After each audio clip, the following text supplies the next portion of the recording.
All right, Disney Plus Day is out. We've seen the trailers, we've seen the teasers, we've seen the news. Now it's time to get ready to send those Moon Knight books into CGC. Stay tuned.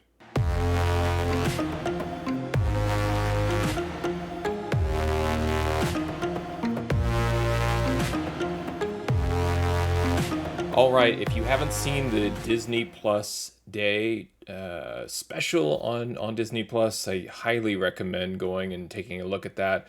The entire 14-minute little preview. It's kind of a recap of what MCU properties and shows have been available on Disney Plus and what's coming in terms of preview with Hawkeye, teasers for She-Hulk and Moon Knight, and then kind of the splash title cards for some other series that are in development for 2022, 23, and probably beyond.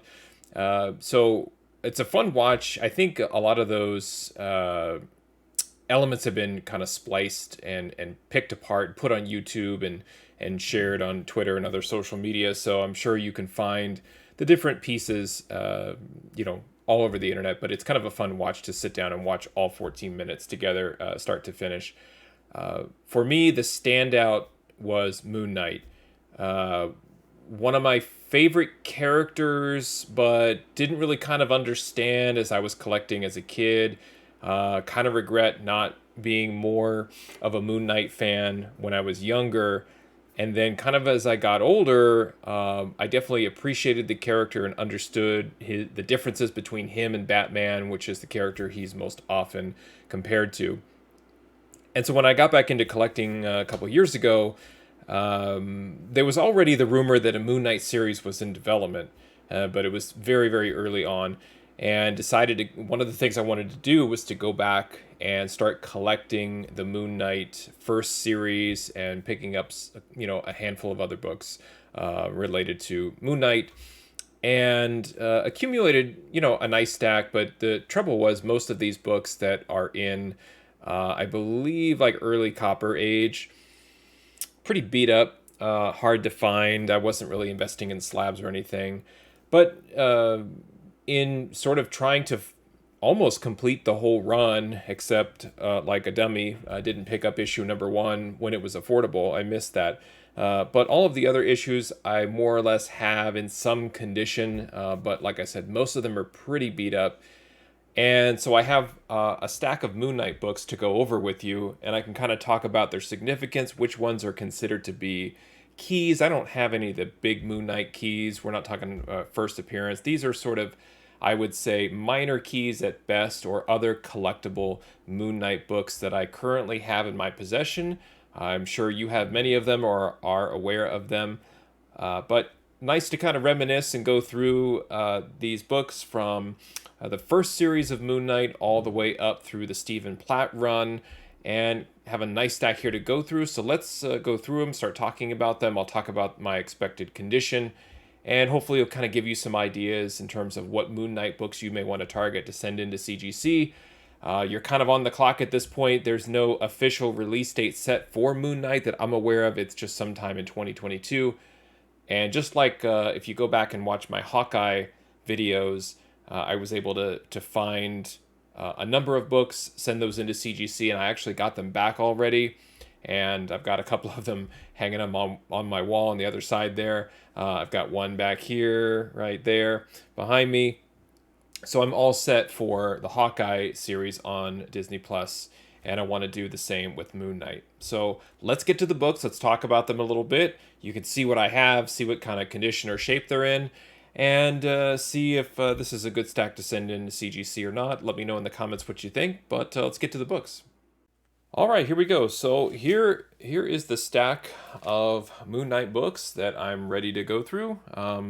A number of these, and it's a mixture of, like I said, mixture of minor keys, or maybe just books that I like.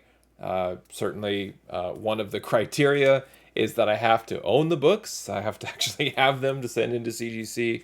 And this is my preferred way of collecting, is to get the books raw, try and upgrade them, find, hidden rare gems, or books that maybe I can press or send in for pressing, and see if we can get the highest grade possible. So let's start to go through them. Okay, so the first book I have is Moon Knight number 10. This is a newsstand copy, as you can see, obviously, with that barcode right there. This is not a key issue. It is from 1981. For me, I have this one graded as a 9.2, but it does, I think, have the ability to be pressed and improved on. And I'm currently going through a Bronze Age book and hope to have a video on that released soon, and how I'm learning to press that particular era of books. Again, late bronze, early copper is where I have a lot of books that need some attention. And this is one that I'm going to probably crack open and take a look at. I think for the most part, it's just some general wrinkling and some curving here on the outside. But the spine on this one looks pretty strong. Again, not a key. It's just a great Sienkiewicz cover of Moon Knight back from 1981. And like I mentioned in the intro, a lot of my Moon Knight books, I would say, are more significant, but just the condition isn't as great. So I'm just sort of choosing to kind of balance between high grade and key. And here's one that is considered to be, again, a minor key. This is Moon Knight number 13. This is, I guess, technically the first battle of Moon Knight and Daredevil. So this is the first time they faced off. This one I have as a 9.2 again, but I've indicated that it could be pressed and potentially moved up. Just in staring at it here, I noticed there are a couple of color breaking ticks there on the spine, and one further down right there above that line. So it is something that I'm going to have to consider. It might be one of those where the highest this one could go could be a 9.6, but we'll see. But love this, that it's got Daredevil here. Really, really great Bronze Age book from 1981. And so that's Moon Knight number 13.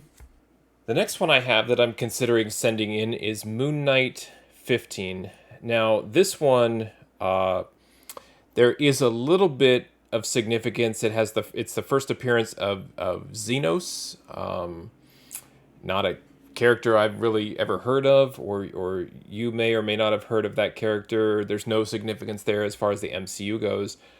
This is just an awesome Moon Knight cover. Really tough in black and white. There are several of these Moon Knight covers that have this black and white sort of design element, even some grays in there, and are just hard to get in a 9.8. This one, like the other books, again, as I mentioned, the era and the condition, there's a nasty color breaking spine tick right there by my finger at the bottom. So that one's probably, and it actually bleeds a little bit further down. So between that and maybe a tick there, a couple there, I don't think this has a chance at a 9.8.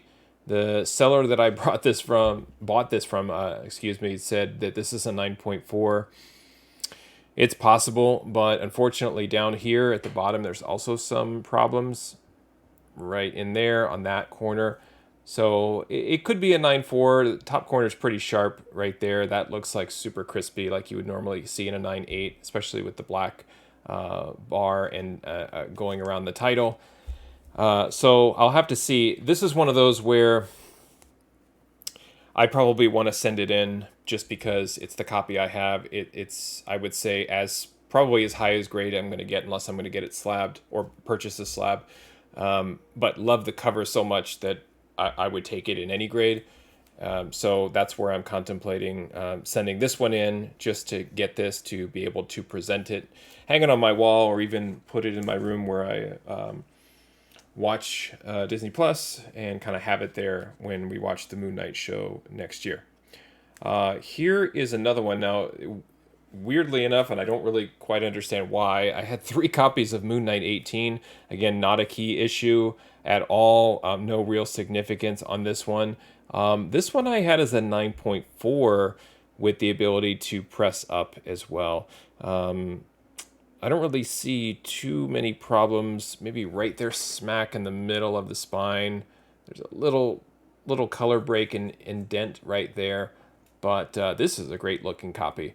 So this is one of those where I think I'm sending it in more because of the era. Obviously the title of the book, Moon Knight. He's right there, front and center. Kind of an action sequence, colors, nostalgic look and feel. And it's just a high grade copy, like super high grade. It definitely has 9.8 potential as is, but could also add a little bit of pressing there to bring it up to a 9.8. And that's really it for the first series. Like I mentioned, there's other keys. I do own them, but we're talking about grades 7, 8, 8.5 at best. And I'm just not going to slab those. I'll just keep them raw. So kind of moving on into, I guess, technically is Moon Knight's third series, or maybe second ongoing, but this is Marc Spector Moon Knight we're going to get into now. This was a book I picked up actually this year, not too long ago, and this is Moon Knight 25. This one, again, it's one of those first time the two characters appear together, and according to the internet, this is the first team up of Moon Knight and Ghost Rider. And this one I have as a 9.8, just straight up 9.8. This is a newsstand copy. And yeah, I believe that this one has a lot of potential and a lot of value here. It's a good looking cover. I liked, tough with the red down here, tough in the black up there. But when I screened this, it to me was an instant 9.8, so no issues there. So this one's definitely going into CGC. Now, if you remember the Marc Spector Moon Knight run, wasn't really all that popular. And again, there's a handful of keys, and really they're minor. The first issue, Marc Spector Moon Knight #1, has some value. There's some speculation around there, and from the teaser and everything, that there could be a character or a group from that first issue that's going to play a factor. But for me, the Marc Spector Moon Knight run will always be special because of the 6 issues done by Stephen Platt at the very end. And I'm starting here with 56. The run actually began with 55. And what a great cover by Stephen Platt. I have 55 and got it slabbed. I believe it was in the first CGC submission I sent almost 2 years ago now. And that, luckily for me, came back as a 9.8. And so what I'd like to do is see if I can get the rest of them in a 9.8 or figure out, again, what that grade would be, 9.4, 9.6. But I have all of these. Some of these need to be rebagged and examined. There's definitely some weird coloring here with the backing board, so it's time to get that replaced. Anyway, this is issue 56. And again, the reason this is a key is because of Stephen Platt. It's a great cover, very nostalgic for the early 90s comic book era. So that one's going to go in to CGC after I take a look at it. This one, 57, another great key, semi-homage to Amazing Spider-Man 300, a similar art style. But man, if I remember seeing Platt's art, and it was like, and as a huge McFarlane, Jim Lee fan, when I saw Platt, I couldn't believe there was another artist that was basically rendering characters in the style of McFarlane, and more McFarlane than Lee. But again, just awesome cover. And this one I screened a long time ago, and I gave it a 9.8. Hopefully that wasn't with emotion, that I just wanted it to be a 9.8. I do see some spine issues, very, very tiny up in here, but crispy otherwise. Just fantastic. I'd love to have this book in a 9.8, so that one's going in for sure.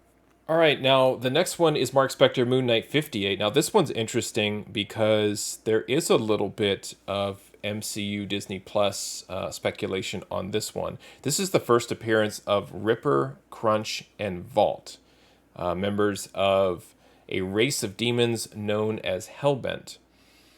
And the speculation on this is that there are unconfirmed rumors, apparently, that Hellbent, or more specifically Ripper, will play a role in the Moon Knight TV series. Now, great. Love the rumor. Again, I'm probably just sending this one in because, again, of the Stephen Platt art. That's why I bought it. I didn't buy it for the Ripper and Hellbent story, but love that there's some speculation on top of this one.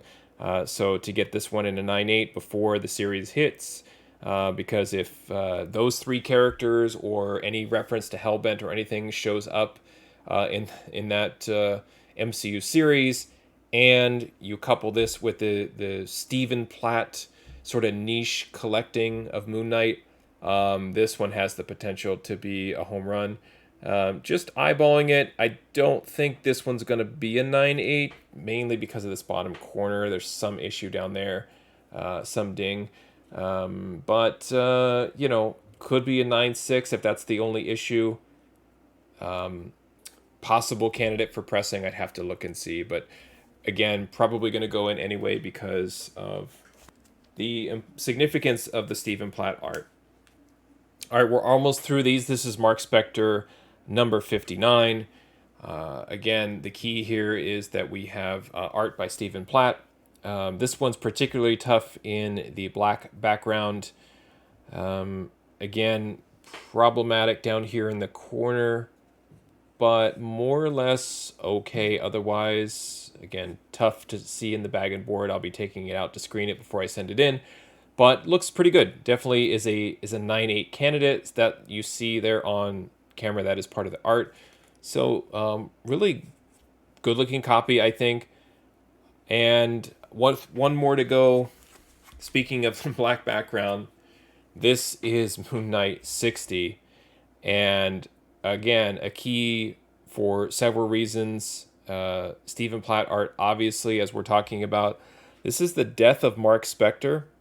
Obviously, he's still around, so he came back. But in this one, this sort of wrapped up the poor-selling Moon Knight series, wrapping up Marc Spector in this storyline. And just an overall really extremely tough book to get in a 9.8. Looking at my copy, I think that my issue is not going to be about for the spine. It's actually going to be on color rub. I see a lot of color rub down here at the bottom and over here. It could be because of the bag and board. I'm not sure, but if I take it out of the bag and board and it's not, we're not losing any color or ink on the front, and this scores a 9.8, this could also be a home run. All right, now the next set of books aren't really keys at all, aren't really indicated as keys, and I'll tell you why here as we go through them. This is Moon Knight number 1, and this is the Houston Finch series where it was popular because Moon Knight was kind of making a comeback, and Finch was extremely popular artist at the time, but this I think was way overprinted, and is really readily available, but I'm considering sending this one in. It's the first issue. I believe I have it in a pretty high grade here. I think it's a great cover. I'm a Finch fan, so there's a lot going on, lot to this book. There are previews versions of this and director's cuts, and if you're into all that, then I would definitely recommend going and looking for those variants or any other printings. Or this is just the standard cover A that has a really high print run, but again, love the David Finch art there, and kind of like this sort of classic cover A version of that. So I'm going to send that one in. And then I have 2 copies of this book. This is Moon Knight number 6, and this is the Story Thus Far variant. And Ultra Maximus tipped me off to this one in one of his videos or appearances on a video where he talked about the Story Thus Far variants and how there were certain conditions that needed to be met in order for retailers to to order certain variants, and really found that whole speculation to be very interesting. And when he talked about this book in particular, I fell in love with it for maybe a little of the obscurity, but also for the Christian Ward art. So this is Moon Knight as Mr. Knight on the cover, and I think it's just a gorgeous cover. I love it. This is again something that I would be proud to put on my wall. I just think it's just the composition of the characters. It looks like a movie poster, honestly. There's a little bit of speculation in Mr. Knight whether or not Marc Spector will be Mr. Knight at some point, and I think he's going to be everything. I think he's going to have all kinds of different personalities. Who knows? He could even be have that cab driver personality that he had for a short time. I mean, it could get pretty wild. So it wouldn't surprise me if we see Marc Spector in almost every iteration of Moon Knight in almost like a multiverse sort of feel, but it's more of a mental disorder, so to speak. So not so much like it's not his first appearance or anything. I think it's just one of those that is going to be looked at as a great cover. So if Mr. Knight shows up or Marc Spector shows up as Mr. Knight, and is in that suit and tie sort of costume, people I think are going to scramble for any covers with that character on it. And if so, I think that the Story Thus Far variant is going to be the one to own. And then the last one, I have a little bit of a story with this one. I had two copies of this one. This is the hip hop version of Moon Knight #1. This is the Jeff Lemire series. And this is the only copy I have left. I think it is in need of a press. There's a dent right here I can already see right in there that's going to be tough. And there are some spine ticks, very minor color breaking. It's probably going to end up being a 9.4 or a 9.6. I'd be shocked if this one came back as a 9.8. These hip-hop covers are so tough. So the quick story with this one is I was on Instagram about a year and a half ago, and I saw one of the people that I follow. They had this book, and I kind of got into trouble with this one because I saw that they had basically posted this book, and it was ripped to shreds. And the short version of the story is I knew I had that book, and I knew I had two copies, and they both were basically in the same condition, 9.4, 9.6 at best.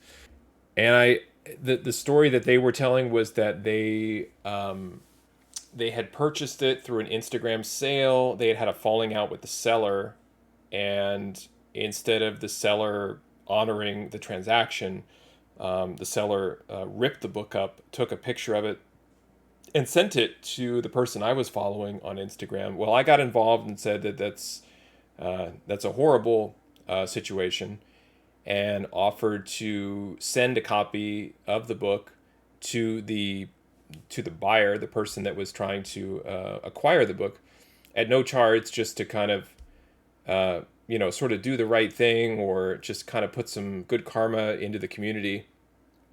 And that backfired on me for some reason. The seller attacked me, saying that the buyer scammed him.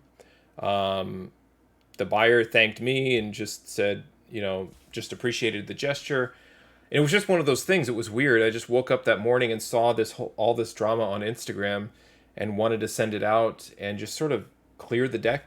Like, let the seller move on, let the buyer move on. Here, it's just a comic book. Of course, that particular book, this one that we're talking about, has picked up in some value, so I hope that the buyer appreciates it. But the seller became very threatening with me. He was like, "I'm going to find your family," and do all this weird stuff, and I'm just like, dude, all I did was send somebody a comic book. You need to chill out. And never really heard from the buyer either. So kind of my lesson learned there is maybe mind your own business, I guess. But both sides were saying that the other one was at fault, and I just felt weird as somebody who loves comic books that I saw a comic book torn up and ripped up and that really just weirded me out. It was so bizarre. And I wanted to send a clean copy out and just sort of reset the universe in a way. So I don't have any advice for you. If you see that, I would say if there's a beef between a buyer and a seller online, I wouldn't even choose a side. I would just stay out of it, because even when you're trying to do the right thing and help somebody out, um, you're only kind of helping half of the story, and you want to make sure you're on the right side. So it's best just to kind of stay out. But anyway, don't mean to end this video on a downer. I really think I have a nice stack of books here, a lot of potential. Again, I don't have the super important Moon Knight keys, and it's too late to go out and buy them at this point. So this is where I would say get into that secondary tier, look at some of the issues that are not listed as keys in that first series. There's a lot of great books. Sienkiewicz art on these, it's just amazing. I think Frank Miller did a cover on one of the books. So there's definitely some, I would say, nostalgic bronze, copper age cover art books that really aren't listed as keys that you could probably still find for 10, 20, $30 if you want to. And getting those slabbed would be, I think, a good investment. But like I said, the first criteria for sending books to CGC is you have to have them. You have to have them in your possession. So we're kind of running out of time. The series is coming up fast. And I'll let you know which books I send in and which books I get back from CGC. And we'll do the CGC unboxing when these come back. Thanks for watching. Happy collecting, and see you next time.